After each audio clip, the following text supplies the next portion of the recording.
Good morning class. Today I am going to teach you your English reader chapter 4 The Greedy Zamindar, Lalji Zamindar. Rajnath took pride in being called the village Zamindar. Rajnath को थोड़ा अपने ऊपर गर्व था कि उसको गांव का जमींदार कहा जाता था. Even though he stayed in the city, लेकिन वो कहाँ पे रहता था? सिटी में रहता था, लेकिन उसको गांव का जमींदार कहा जाता था. He liked to come once every month to have a look at the fields. वो महीने में एक बार आता था अपने खेती बाड़ी को देखने. टॉक टू हिज मैनेजर, अपने मैनेजर से बातें करता था. केशव, जो कि केशव था नाम. One day he saw a field on the way. एक दिन उसने रास्ते में हरे भरे खेत देखे and was struck by the beauty of the standing crops. और खड़ा हो गया वो वहीं पर कि उसको वो बहुत सुंदर दिख रहे थे. हरे भरे जो खेत दिखे, वहाँ फसलें दिखी, वो बहुत अच्छी दिख रही थी. किसको? राजनाथ को. Why is the crop on this land so good. इस ज़मीन की जो खेती बाड़ी है वो इतनी अच्छी क्यों है? ऐसा राजनाथ ने कहा अपने मैनेजर केशव से. This is a very fertile land, replied Keshav. Keshav ने कहा ये ज़मीन बहुत अच्छी है, मतलब यहाँ पे खेती बाड़ी बहुत अच्छी होती है. Its location is such that the rain water brings all the silt. Silt होता है बहुत अच्छी ज़मीन हो जाना. किससे? रेन वाटर की वजह से. इसकी जो ज़मीन है वो बहुत अच्छी है, रेन वाटर वगैरह सब मिलता है इसको. From the Uplands and deposit it here renewing the fertility of the land. Rain water और जो इसको अलग अलग तरह की जो चीज़ें मिलती हैं इस लैंड को, उससे इसकी फर्टिलिटी मतलब क्रॉप्स को उगाने की जो क्षमता है, जो ताकत है, वो उसकी लैंड की बहुत अच्छी हो गई है. Rajnath was impressed. Rajnath impress हो गया था. Who owns this piece of land. ये ज़मीन किसकी है? ही आस्क्ड, ऐसा उसने बोला. This belongs to Sarju, answered Keshav. Keshav ने बोला कि ये सरजू की ज़मीन है. सेंड हिम टू मी, उसको मेरे पास भेजना, ऐसे राजनाथ ने कहा. When Sarju came, Rajnath said, जब सरजू आया, राजनाथ बोला. आई कॉल्ड यू हियर, मैंने ही तुम्हें यहाँ बुलाया है Sarju, because I like the land very much, क्योंकि मुझे तुम्हारी ज़मीन बहुत अच्छी लगी. I wish to buy it, मैं उसको खरीदना चाहता हूँ. How much are you willing to sell the land, तुम उसे कितने में मुझे दोगे? सेल द लैंड, ज़मीन को बेचना. नो ज़मींदार साहब, नहीं, मैं नहीं बेचूंगा. This is very my livelihood, it is like a mother to me. ये मेरे लिए माँ के समान है, ये मेरा जीवन यापन करने का एक इकलौता साधन है. I can't sell my mother, मैं अपनी माँ को नहीं बेचना चाहता.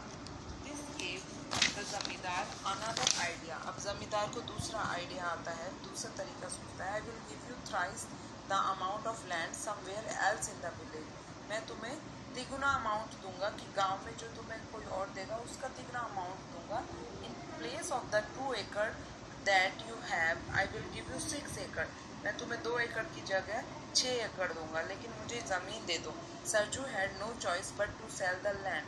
सरजू के पास कोई और चॉइस नहीं थी, लेकिन उसने ज़मीन को बेच दिया. But now that Sarju had agreed to the deal. अब सरजू जो है, जो डील हुई थी उनके बीच, उसके लिए एग्री हो जाता है. Rajnath felt he had been too liberal.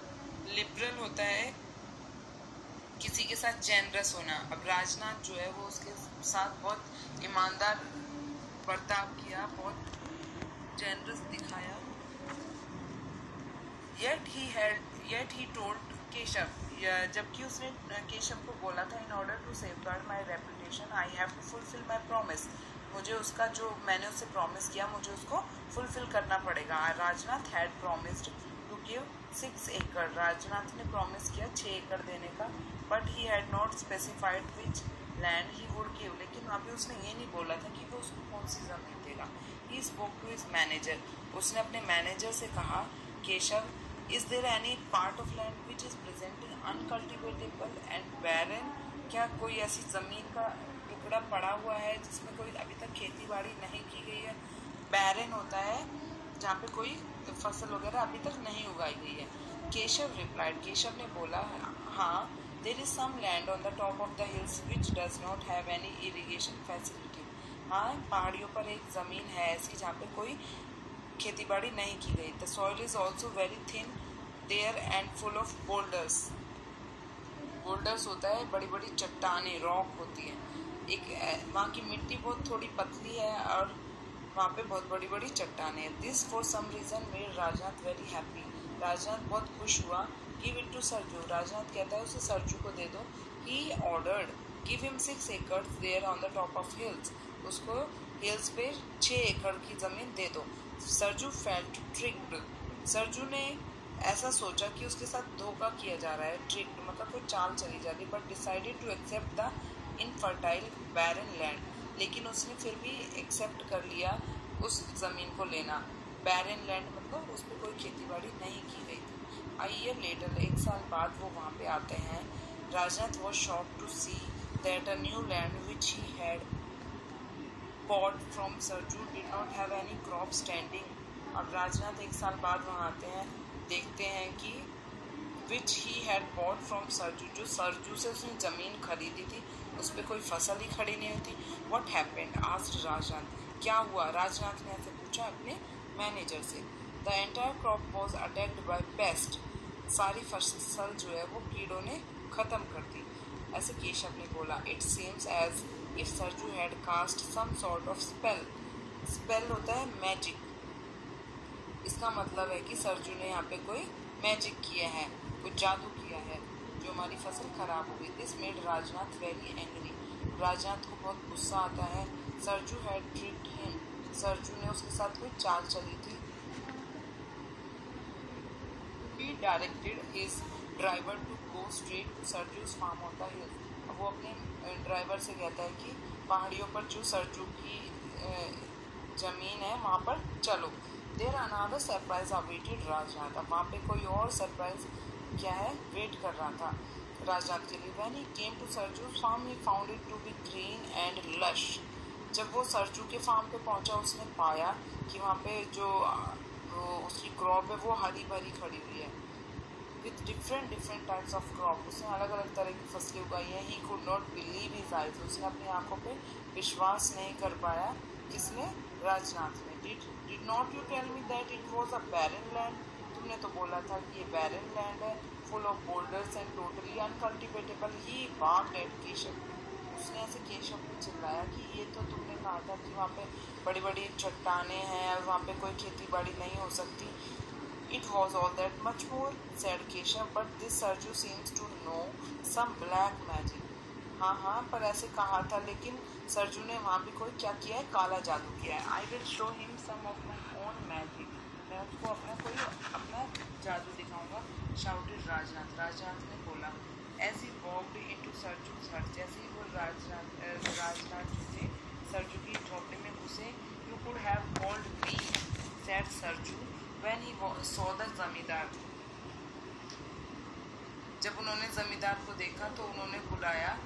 It is a good that I came. ये अच्छा रहा कि मैं यहाँ आया, रिप्लाइड राजनाथ। ऐसा राजनाथ ने बोला। If I had not come I would not have known about your black magic. अगर मैं नहीं आया होता तो मैं तुम्हारा काला जादू नहीं देख सकता। Tell me where did you learn those filthy black magic tricks. Filthy होता है डर्टी। मुझे बताओ तुमने गंदी तरीके की, काले जादू करने वाली तरीके की जो ट्रिक्स हैं वो कहाँ से सीखी हैं।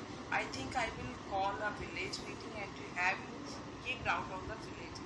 मुझे लगता है कि मुझे गांव में पंचायत करनी चाहिए और मुझे यहाँ से तुम्हें गांव से बाहर भगा देना चाहिए। जमींदार साहब, सेड सरजू। जमींदार साहब, सरजू ने बोला, you have been misinform. आपको कोई गलत फहमी हुई है। Even my previous land was not very fertile as many people thought it to be. मेरी जो पहली ज़मीन थी वो भी फर्टाइल नहीं थी, मतलब वो भी अच्छी नहीं थी, उसमें भी कोई फसल नहीं उगाई जा सकती थी, ऐसे बहुत लोगों का कहना था। It was my labour in the land. मेरी जो मेहनत थी वो काम लाई ज़मीन में। Which made it productive. जो मेरी मेहनत ने उसको कैसा बना दिया? प्रोडक्टिव बना दिया, मतलब फसल उगाने लायक बना दिया। I was disappointed when you gave me this land. मैं भी बहुत दुखी हुआ था जब आपने मुझे ये ज़मीन दी थी। But then I thought that no land is unproductive. लेकिन तब मुझे लगा कि कोई भी ज़मीन अनप्रोडक्टिव नहीं हो सकती। I did not have to work hard on this land. मैंने इस ज़मीन पे क्या किया है? बहुत सारा कठिन परिश्रम किया है। I pick the boulders from the fields. Terraced होता है converted into a flat area on a slope of cultivation. मतलब ये बेकार सा फ्लैट एरिया था, उसको मैंने किसके लायक बनाया? खेती करने लायक बनाया। The land dug 2 wells and God has blessed me। ठीक है, और भगवान ने मुझे क्या दिया, भगवान ने मुझे आशीर्वाद दिया, मैंने इस पर बहुत मेहनत करी। Rajnath realised his mistake, Rajnath ने अपनी मिस्टेक को रियलाइज किया, मतलब उसने फील किया कि उससे गलती हुई है। He sold part of the land and gave away some of the land free to the villagers। उसने अपनी जमीन जो है किसको बेच दी, some of the land free to the villagers, उसने गांव वालों को बेच दी। He kept with him only as much land as he could manage well on his own। उसने बस अपने पास उतनी ही ज़मीन रखी जितना वो खुद उसको मैनेज कर सकता था। उसने बाकी की ज़मीन वो गांव वालों को बेच दी। क्लास ओके, ये था आपका चैप्टर 4। अब इससे रिलेटेड आपको एक्सरसाइज को करके सेंड करना है। आपको करना है part A and part B के 1, 2, 3 क्वेश्चंस को करना है आज। ओके, और देखो पेज नंबर 43 पे कैसे करना है, ये फिलअप्स जो दे रखे हैं, uses of for and since. For और सिंस का यूज बता रखा है। For is used when we want to speak about a period of time. For को हम कब यूज करते हैं, जब पीरियड ऑफ टाइम के बारे में बात हो रही हो। सिंस जैसे फोर को देखो, I have work for him for over a year. ठीक है, यहाँ पे ईयर की बात आ गई। सिंस देखो is used when we want to speak about a starting point of time. Since का यूज जब होता है जब किसी स्टार्टिंग पॉइंट ऑफ टाइम की बात होती है। ठीक है, I have been waiting for you since 5 o'clock, starting time बता देते हैं वहाँ पे सिंस होता है। अब 1 से लेके 5 तक ये एक्सरसाइज है, आपको फिलअप से इसको करके सेंड करना है। नेक्स्ट ऑन पेज नंबर 44 पे filling the blanks with correct words को आपको फिल करना है। ब्रैकेट में दे रखा है जैसे the school bell dash rings on time, always या फिर एवर।